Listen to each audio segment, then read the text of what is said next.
3 months into my gig as a rookie cop, I was stuck on the graveyard shift. 3 brutal 12-hour nights a week, patrolling a sleepy town swallowed by forest. At 2 or 3 a.m., the roads were dead. Just me and the hum of my cruiser cutting through the dark. My route wound past Warren Street, the only stretch lit by flickering streetlights, lined with shuttered shops. One night, cruising slow, I caught something odd in my peripheral. A glow, spilling from the coffee shop I hit up all the time.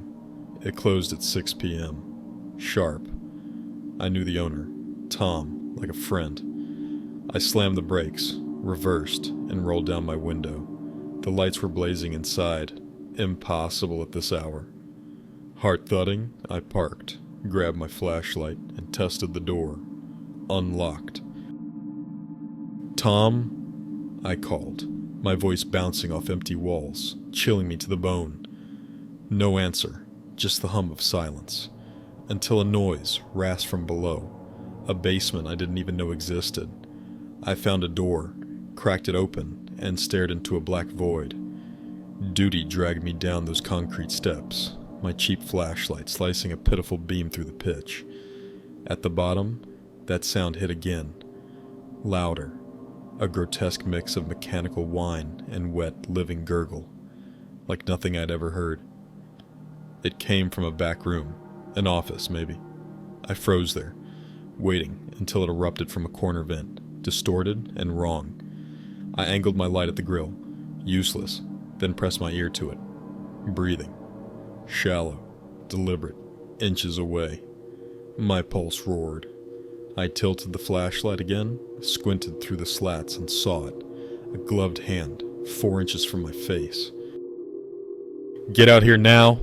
I barked, yanking my gun free, but the vent was screwed tight. I heard them slithering away, metal echoing, then silence. Backup came. Tom showed up bleary-eyed at 4 a.m., and we tore the place apart. No broken windows, no loose vents, no sign of entry. Whoever, or whatever, was gone. That sound, though, not just the breathing, but that unearthly wail, still claws at me. It rang clear from upstairs, loud enough to lure me down. I've got no answers. Where'd they go? How'd they get in? Why? All I know is I haven't been back to that shop since.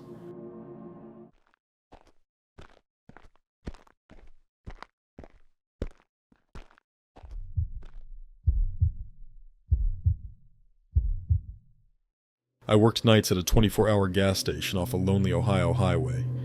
8 p.m. to 4 a.m., a shift that started with road trippers grabbing snacks and faded to nothing by midnight. After 1 a.m., it was a ghost town. Just me, my phone games, and the occasional car every half hour.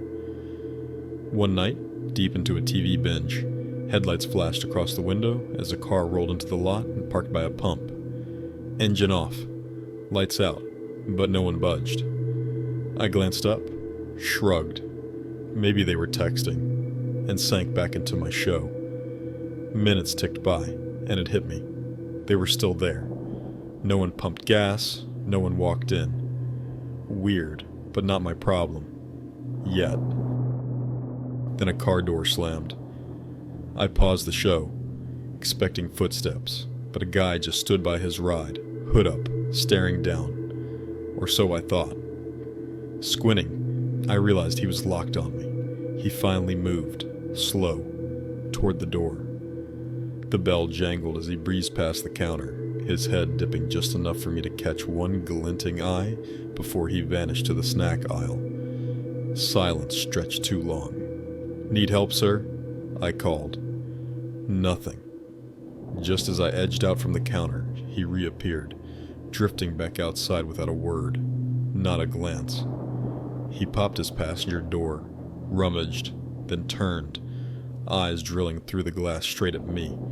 He waved me over, arms flailing like some deranged signal. My gut screamed run. He charged the door, one hand waving, the other digging in his pocket. Knife handle, I'd swear it.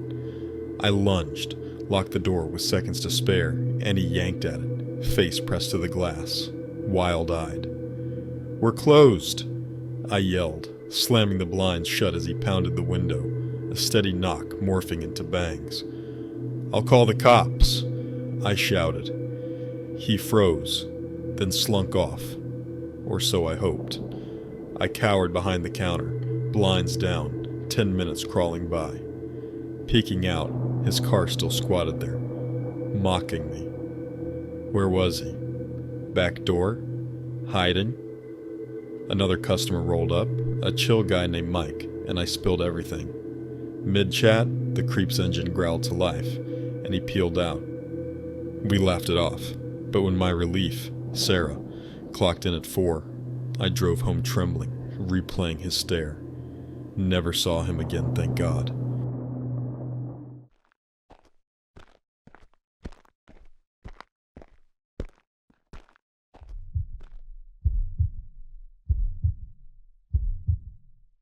In 2008, I slung Chinese food for a hectic corner joint.